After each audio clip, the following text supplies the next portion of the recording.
There's no one else doing this right now. Nobody else is trying to solve the problem we're trying to solve.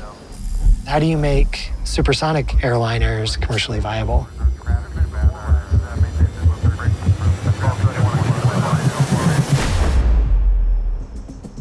The pace at which Boom works is very fast. We often joke that 1 month at Boom is 1 year at any other company. We haven't flown supersonically commercially since the early 2000s when Concorde stopped flying. We're looking to have supersonic back by the end of the decade. There is a lot of push here to get as much done possible in as little time as we can so that we can bring the dream closer.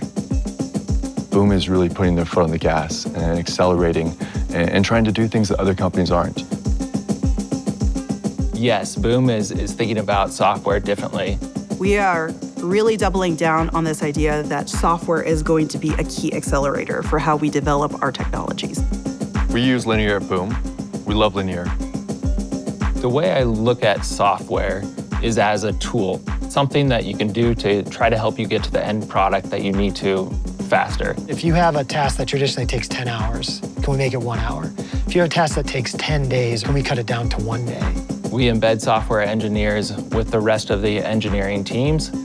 This gives us a force multiplier on every single group that never existed at other companies.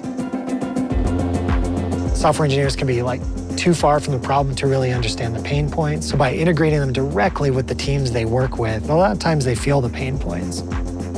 You need a well-developed software tool that doesn't get in the way. It's not overbuilt. It doesn't distract you from what you're really trying to do. It's purpose-built. Iteration is one of our key philosophies here at Boom. Again, we execute in a 3-week cycle. The 3-week cadences actually help keep us really aligned with what we're doing. We can change priorities because we're planning things in 3-week sprints. I think bringing in the feedback loop sooner, that's what's helping us. We pull that into the hardware domain. We want to demo our work every few weeks. We go from whiteboard to CAD to actual hardware faster than any other company that I've ever witnessed. This thing behind me, we built that and tested it in about a month. The main tool we use here for the cycle planning is linear. Being able to visualize these are the different pieces that we need to work on. Linear really comes in handy. Overture is extremely complex.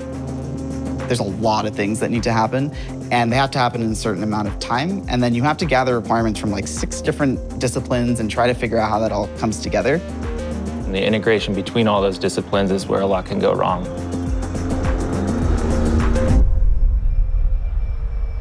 So something we're trying to develop here is a multidisciplinary automated workflow.